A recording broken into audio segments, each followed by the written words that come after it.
ముల్లొచ్చి ఆకు మీద పడ్డా, ఆకొచ్చి ముళ్ళు మీద పడ్డా ఆకుకే డ్యామేజ్ అవుతుంది. ఏంటి తల్లి సామెతలు చెప్తున్నావు అనుకుంటున్నారా? అదేం లేదు. మా ఆయన ఈరోజు చాలా కోపంగా వచ్చాడు. ఏమైందో నాకు అర్థం కాలేదు. ఏంటి ఎప్పుడు ఫోన్ పట్టుకొని కూర్చుంటావా, ఇంకేం పని పాట లేదా అన్నాడు. చాలా బాధ అనిపించింది. అయ్యో పనులన్నీ చేసే కదా ఫోన్ పట్టుకొని కూర్చున్నా అనుకున్నా మనసులో. పైకి అన్నాను అనుకో, కింది మీదకి చూశాను అన్న అలాగా స్కానింగ్ చేశారనమాట. ఇంకా సైలెంట్గా కిచెన్లోకి వెళ్ళిపోయాను. నేనే వెళ్ళిపోయి అసలు ఏమైందబ్బా అని ఆలోచన. ఏముంటుంది, వాళ్ళకి డ్యూటీలో ప్రెషర్ ఉంటుంది అంతే, ఏముండదు. అది వచ్చి మన మీద చూపిస్తారు అంతే.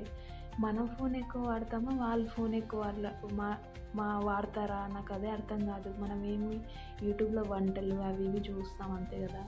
వాళ్ళు పొద్దున కళ్ళు తెరిచింది మొదలుకొని మా ఆయన అయితే పాచిమొఖాన అదే చూస్తాడు. టిఫిన్ చేసేటప్పుడు కళ్ళల్లో కళ్ళు పెట్టి దాన్నే చూస్తాడు. మధ్యాహ్నం తినేటప్పుడు దాన్నే చూస్తాడు. రాత్రి తినేటప్పుడు దాన్నే చూస్తాడు. ఆఖరికి బాత్రూమ్ పోయేటప్పుడు కూడా దాన్నే ఎంట తీసుకొని పోతాడు. నాకేం అర్థం కాదు. ఆ ఫోన్లో ఏముంటుంది ఇంతకు? మా ఆయన అయితే చెస్ ఆడతాడు. మరి అందరు ఏం చూస్తారో నాకు తెలియదు. అందరు ఇట్లానే ఉంటారా? మా ఇంట్లోనే ఇట్లుందా అసలు? కామెంట్